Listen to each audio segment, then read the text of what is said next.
अतुलने 35,425 बिया आणि प्रशांतने 69,009 बिया जमविल्या.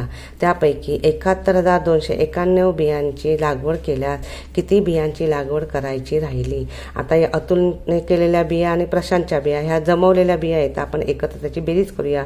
35,425 अधिक 69,009 या एकूण जमवलेल्या बिया.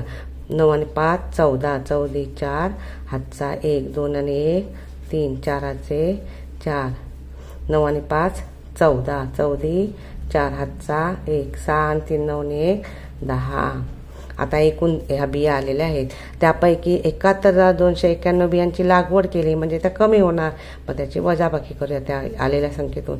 71,291. आता ह्याची वजाबाकी करूया. 4तून 1 गेला 3. आता 3तून 9 जात नाही, शेजाऱ्याकडून हातचा घेतला, इथे झाले 13, इथे राहिले 3.